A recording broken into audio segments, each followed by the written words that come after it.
Mon essai de la semaine, la Hyundai Elantra hybride 2025.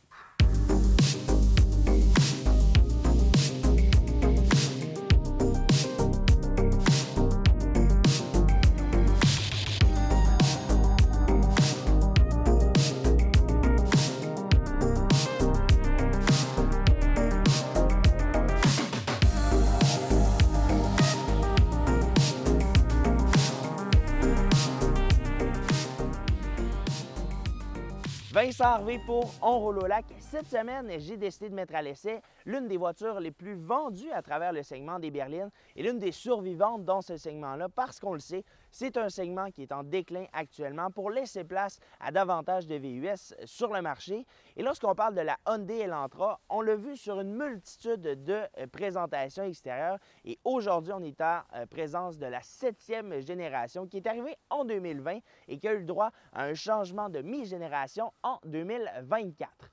Au niveau de la présentation extérieure, vous l'aurez remarqué, il y a quelques changements cosmétiques qui ont été faits depuis son arrivée en 2020. Et en 2024, on a décidé de changer pour venir lui offrir un style à la fois légèrement plus sportif, mais également un petit peu plus au goût du jour. On peut tout de suite parler de la présentation extérieure. L'immense signature lumineuse à l'avant, donc les phares ont été changés un petit peu plus petits, beaucoup plus abaissé vers le bas, donc ce qui va donner un style complètement différent que ce que l'on retrouvait auparavant, mais qui fait une ceinture avec la calandre, avec son élément de chrome au centre, ce que je trouve quand même assez bien réussi. Bien évidemment, au niveau du style de la lumière et de la présentation du pare-choc à l'avant, je préférais lorsqu'on est arrivé en 2020. Ensuite, on peut parler aussi de son look un petit peu plus sportif grâce à l'immense calandre avec les petits éléments en forme de triangle que l'on retrouve dans cette même calandre. Au niveau du bas, on aura plusieurs prises d'aération de chaque côté avec également des phares anti-brouillard pour ce qui en est de la version Luxury. Vous aurez aussi remarqué l'immense logo Hyundai au centre qui est entouré par les multiples lignes de la Hyundai Elantra. Et depuis cette nouvelle génération, cette 7e génération, la Hyundai Elantra a su apporter des lignes bien distinctes et quelque chose qui se distingue complètement de ce que l'on retrouve sur le marché. Lorsqu'on parle du design sur le côté, on le sait tout de suite qu'on a affaire à une Hyundai Elantra avec un petit peu plus de lignes. J'aime particulièrement cette ligne qui part du bas de la portière à l'avant et se rendant jusqu'au haut de l'arrière du véhicule. Donc, ce qui fait une ligne quand même de belle continuité. Et comme celle que l'on retrouve au niveau des vitres, on remarque que les poignées de porte sont en montant également, ce que je trouve vraiment beau pour ce qui en est du côté. Jantes de 17 pouces pour la version Luxury hybride que j'ai ici. Et bien évidemment, lorsqu'on descend en gamme, les plus petites jantes sont offertes. Et lorsqu'on monte en gamme, par exemple, avec les versions N-Line et N, là, on aura de plus belles jantes également et de plus grosses jantes, ça va de soi. Pour ce qui en est maintenant des contours de fenestration, une bande de chrome au bas et l'ensemble sera en noir lustré. Et bien évidemment, selon la version pour laquelle vous opterez, ces présentations-là vont changer. Donc, bien évidemment, cette semaine, j'ai décidé de mettre à l'essai la Hyundai Elantra hybride. Peut-être pas pour son style, mais assurément pour savoir qu'est-ce que ça donne au niveau de l'hybridation. Et c'est ce qu'on pourra voir dans quelques instants. Mais juste avant, je vous présente la présentation arrière de cette Elantra 2025. Maintenant, derrière la Hyundai Elantra hybride, on peut tout de suite remarquer qu'il y a quelques changements qui ont été faits au niveau de cette 7e génération, mais on a un style qui conserve quand même ce que l'on avait apporté en 2020. On a premièrement un look assez sportif pour ce qui en est du coffre et des lignes qui viennent retourner jusqu'à la signature lumineuse que je trouve vraiment belle en forme de T qui viennent se rejoindre au centre. On a l'inscription Elantra, le logo Hyundai, le petit bouton ici qui viendra ouvrir le coffre et on a uniquement ce petit logo hybride sur le véhicule parce que pour ce qui en est du reste, vous ne verrez aucun élément hybride.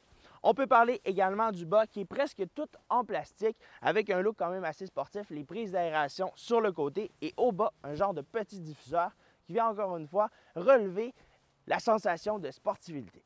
Pour ce qui en est maintenant de cette version hybride, on aura une motorisation 4 cylindres 1,6 litres qui n'est pas turbo compressé atmosphérique, qui développera au total, lorsqu'on vient le jumeler avec la motorisation hybride, la batterie de 1,32 kWh et ce moteur de 32 kW. Mais au total, on viendra obtenir 139 chevaux et 195 livres-pieds de couple. Donc, bien évidemment, ce n'est pas la plus performante et sur le point de la sportivité, ce n'est pas ce que l'on recherche. On cherche plutôt l'économie quant à la Hyundai Elantra hybride et c'est ce que l'on verra dans quelques instants au volant.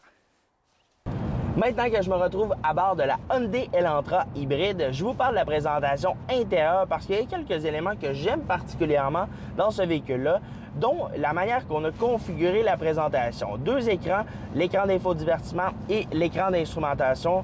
Et quant à l'écran d'infodivertissement, elle est légèrement inclinée vers le conducteur, donc ce qui donne une impression de cockpit et surtout grâce à la petite casquette qui se retrouve au-dessus de l'écran d'instrumentation. Donc, à vrai dire, j'aime vraiment cette présentation-là.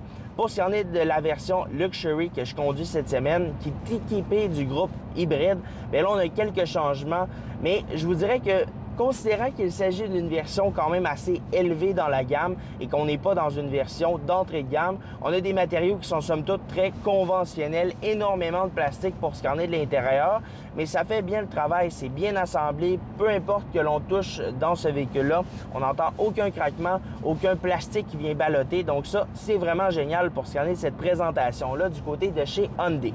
On a bien évidemment quelque chose qui est facile à utiliser, les menus sont hyper facile. Lorsque vous allez rentrer, par exemple, dans l'écran d'infodivertissement, là, ça ne vous prendra que quelques minutes pour y avoir accès. Et vous aurez aussi Android Auto, Apple CarPlay qui sera avec fil par contre. Pour ce qui en est maintenant de la présentation, je vous dirais que c'est somme toute conventionnel, facile à utiliser. On a tout ce qui a rapport au multimédia qui se retrouvera sous l'écran et on a tout ce qui a rapport à la climatisation un petit peu plus bas et tout est là. Vous allez avoir les 2 molettes pour régler le chauffage et les petits boutons en dessous pour régler l'ensemble de la climatisation. Donc, on y va vraiment sur quelque chose qui est super facile à utiliser et qui n'est pas un casse-tête au quotidien. Pour ce qui en est du reste maintenant, on a énormément d'espace à l'avant et on a un bon maintien au niveau latéral du siège, une bonne espace à la tête aussi. Bien évidemment, on est dans un produit coréen. Les produits coréens sont connus pour avoir une assise qui est assez haute et c'est le cas dans le cas de la Hyundai Elantra. On parle maintenant de la présentation. C'est dans le cas de cette version-ci assez conventionnelle. On a de l'espace à l'avant et c'est la même chose à l'arrière. Vous allez avoir beaucoup d'espace au niveau des jambes. Je me suis assis derrière moi et à vrai dire, je n'ai pas manqué d'espace, autant au niveau de la tête, un bon maintien latéral et également au niveau des sièges. Je ne suis pas à côté dans le siège à l'avant avec mes genoux, donc ce que je considère quand même très très bien. Pour ce qui en est maintenant de cette console centrale-là, on a le levier de vitesse, on a même une poignée à droite pour le passager, donc ce qui viendra réduire légèrement l'espace aux passagers, mais qui viendra donner cet aspect un petit peu plus robuste et d'avoir plus d'emplacement pour avoir un bon maintien.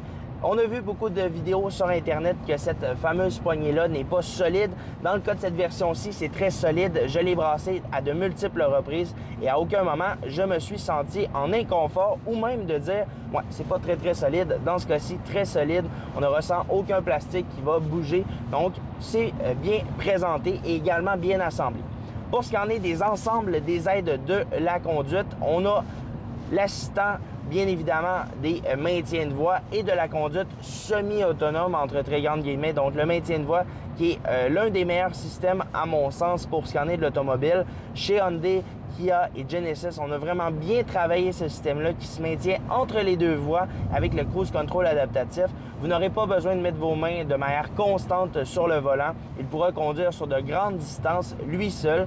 Donc, pour ce qui en est de ces aides à la conduite-là du côté de chez Hyundai, c'est vraiment bien travaillé. Bien évidemment, on sera moins technologique que ce que l'on peut, par exemple, retrouver du côté de chez GM avec le Super Cruise, mais on a quand même quelque chose qui est très, très bien travaillé chez Hyundai.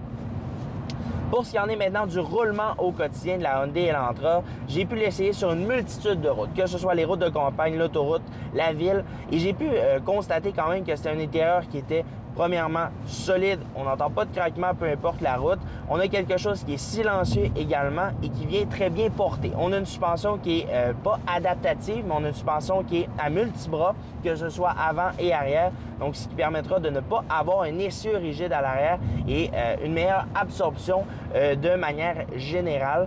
Et au quotidien, je l'ai conduit et je n'ai pas ressenti d'inconfort, de suspension qui va sautiller. Ça roule très, très bien, c'est confortable. On ne ressent pas le poids non non plus, considérant qu'on a une version hybride, la batterie n'est pas très grosse, donc on n'a pas une grosse différence à ce point-là. Mais pour ce qu'en est en règle générale, ça se passe très bien. J'ai pu faire pas moins de 250 km avec la voiture que je conduis et obtenu une moyenne à 5,3 litres au 100. Donc légèrement plus haut que ce que j'avais obtenu avec la Honda Civic hybride.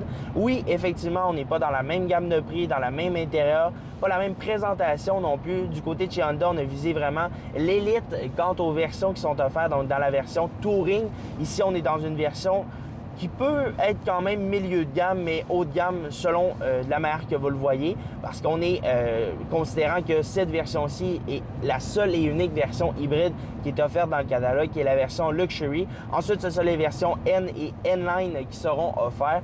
Donc, bien évidemment, c'est la version conventionnelle la plus équipée que vous allez pouvoir obtenir. Mais je vous dirais que c'est quand même, somme toute, très bien ce qu'on offre du côté de chez Hyundai. Et encore une fois, cette consommation-là que je trouve très raisonnable en règle générale. J'ai obtenu une moyenne, encore une fois, à 5,2 litres au 100. Donc, cette consommation-là est jumelée avec de l'autoroute de la ville. Donc, vous allez bien évidemment pouvoir obtenir une consommation moindre lorsque vous allez faire uniquement de l'autoroute. On parle du côté de chez Hyundai à 4,4 litres au 100 et 4,7 litres au 100 dans les meilleures conditions. Mais sachez que mon essai s'est fait dans des conditions qui sont un petit peu plus rudes. On approche de l'hiver, 4 degrés dans l'ensemble de mon essai. Donc, lorsqu'on vient démarrer le véhicule, ce sera le moteur à essence qui va démarrer pour réchauffer ce moteur-là et ensuite on pourra rouler sur l'électrique.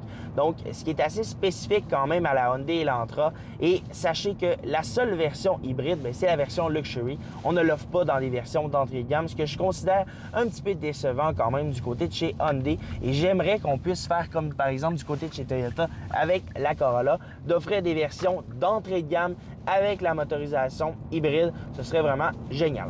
Pour ce qui en est maintenant de la charte de prix, pour ce qui en est de la version hybride comme je conduis cette semaine, lorsqu'on inclut les frais de transport et préparation, on est à 34 000 $ pour cette version-ci exactement comme celle que je conduis.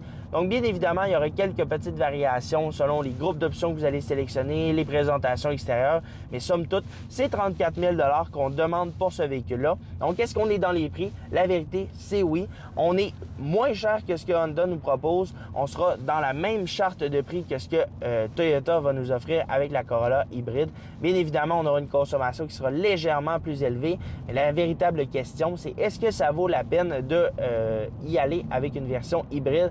Et la réponse, c'est tout simplement qu'il faudra faire les calculs si vous faites beaucoup de kilométrage annuellement. Mais là, ça devient intéressant parce que si vous ne faites pas beaucoup de kilométrage quotidiennement ou annuellement, bien là, la version hybride n'est pas nécessairement une grosse plus-value parce qu'on en demande 2500 $ de plus qu'une version Luxury. Et si vous ne voulez pas une version tout équipée, bien, vous ne pouvez pas obtenir le groupe d'options hybride. Donc, c'est le seul point du côté de chez Hyundai et du côté de chez Honda que l'on fait. C'est les versions, le summum que l'on offre du côté de ces versions hybrides qui sont uniquement offertes parce que les versions d'entrée de gamme ne sont pas obtenables. Donc, c'est ce qui termine mon essai de la semaine avec la Hyundai Elantra, tout près de 250 km qui ont été effectués avec celle-ci. Et à vrai dire, je dois vous dire que je suis assez conquis pour ce qui en est de cette motorisation-là, de ce que Hyundai nous propose. Je l'ai bien évidemment mentionné à l'extérieur et quelques éléments stylistiques qui me plaisent plus ou moins, comme la présentation à l'avant.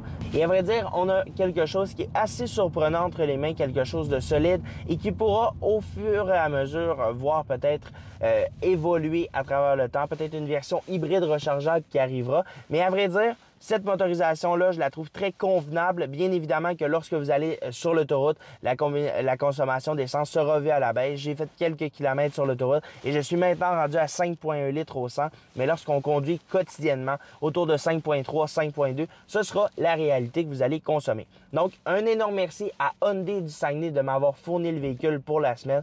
Comme je l'ai mentionné, tout près de 250 km qui ont été effectués avec celle-ci. Et je dois vous dire que je suis agréablement surpris du produit qu'on nous propose. Sur ce, je vous invite à aller vous abonner sur tous mes médias sociaux, Vincent Harvey, chroniqueur automobile, également sur le site web onroulolac.com. Sur ce, je vous souhaite à toutes et à tous une bonne semaine. Bye bye.